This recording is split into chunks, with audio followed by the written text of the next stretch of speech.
Genesis chapter 32. Jacob fears Esau.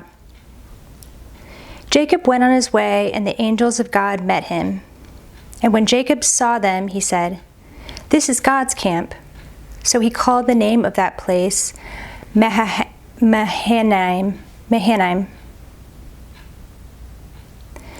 And Jacob sent messengers before him to Esau his brother in the land of Seir, the country of Edom, instructing them, "Thus you shall say to my lord Esau, Thus says your servant Jacob, I have sojourned with Laban and stayed until now. I have oxen, donkeys, flocks, male servants, and female servants. I have sent to tell my lord, in order that I may find favor in your sight." And the messengers returned to Jacob, saying, "We came to your brother Esau, and he is coming to meet you, and there are 400 men with him." Then Jacob was greatly afraid and distressed. He divided the people who were with him, and the flocks and herds and camels into 2 camps, thinking, "If Esau comes to the one camp and attacks it, then the camp that is left will escape." And Jacob said, "O God of my father Abraham and God of my father Isaac, O Lord, who said to me, 'Return to your country and to your kindred, that I may do you good,' I am not worthy of the least of all the deeds of steadfast love and all the faithfulness that you have shown to your servant. For with only my staff I crossed this Jordan, and now I have become 2 camps. Please deliver me from the hand of my brother, from the hand of Esau, for I fear him, that he may come and attack me, the mothers with the children. But you said, 'I will surely do you good, and make your offspring as the sand of the sea, which cannot be numbered for multitude.'" So he stayed there that night, and from what he had with him he took a present for his brother Esau, 200 female goats and 20 male goats, 200 ewes and 20 rams, 30 milking camels and their calves, 40 cows and 10 bulls, 20 female donkeys and 10 male donkeys. These he handed over to his servants, every drove by itself, and said to his servants, "Pass on ahead of me and put a space between drove and drove." He instructed the first, "When Esau my brother meets you and asks you, 'To whom do you belong? Where are you going? And whose are these ahead of you?' Then you shall say, 'They belong to your servant Jacob. They are a present sent to my lord Esau. And moreover, he is behind us.'" He likewise instructed the second and the third and all who followed the droves, "You shall say the same thing to Esau when you find him. And you shall say, 'Moreover, your servant Jacob is behind us.'" For he thought, "I may appease him with the present that goes ahead of me, and afterward I shall see his face. Perhaps he will accept me." So the present passed on ahead of him, and he himself stayed that night in the camp. Jacob wrestles with God. The same night he arose and took his 2 wives, his 2 female servants, and his 11 children, and crossed the ford of the Jabbok.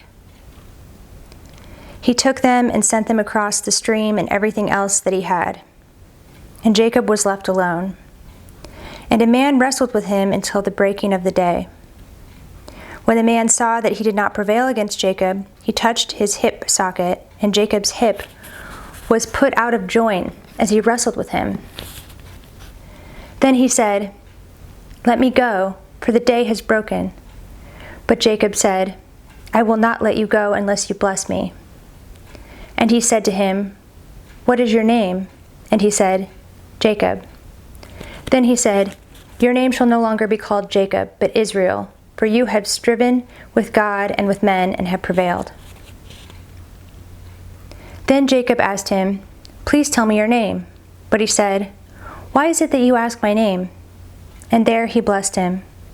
So Jacob called the name of the place Peniel, saying, "For I have seen God face to face, and yet my life has been delivered." The sun rose upon him as he passed Peniel, limping because of his hip. Therefore to this day the people of Israel do not eat the sinew of the thigh, that is on the hip socket, because he touched the socket of Jacob's hip on the sinew of the thigh. Chapter 33. Jacob meets Esau. And Jacob lifted up his eyes and looked, and behold, Esau was coming, and 400 men with him. So he divided the children among Leah and Rachel and the 2 female servants. And he put the servants with their children in front, then Leah with her children, and Rachel, and Joseph last of all. He himself went on before them, bowing himself to the ground 7 times, until he came near to his brother.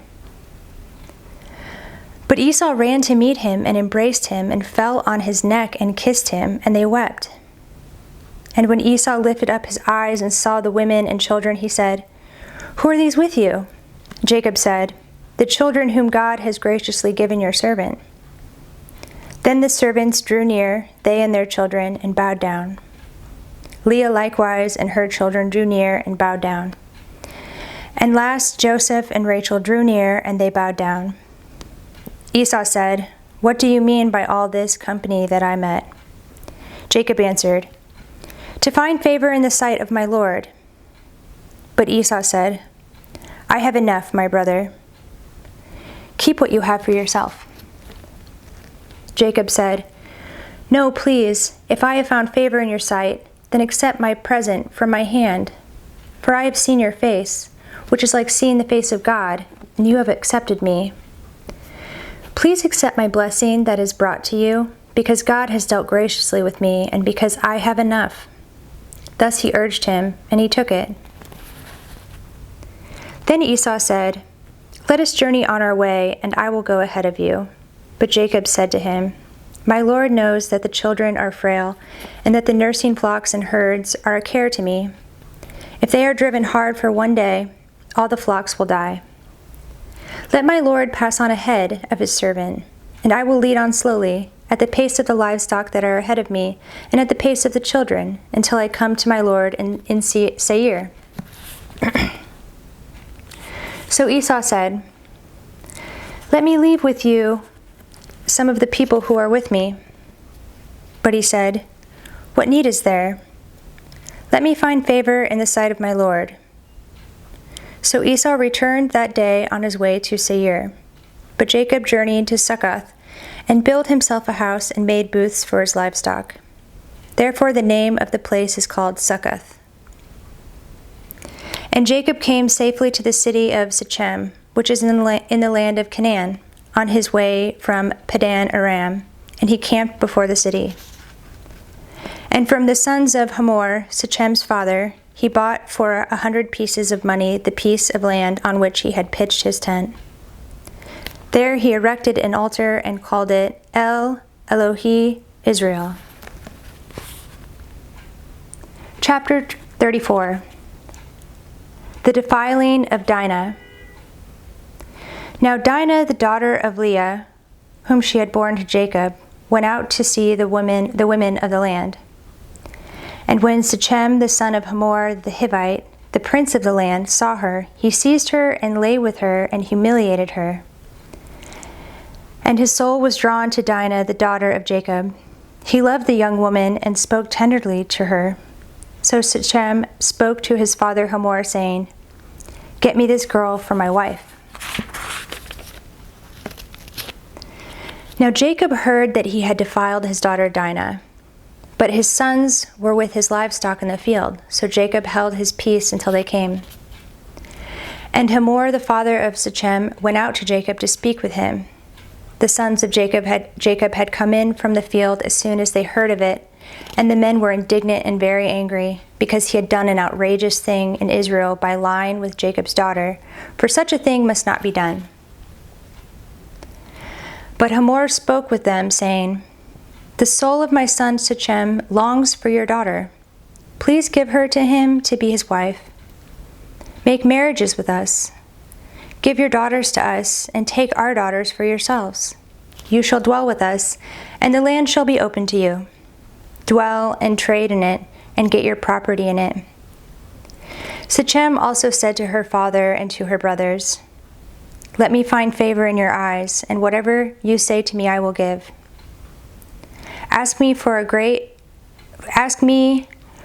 as great a bride price and gift as you will, and I will give you whatever you say to me.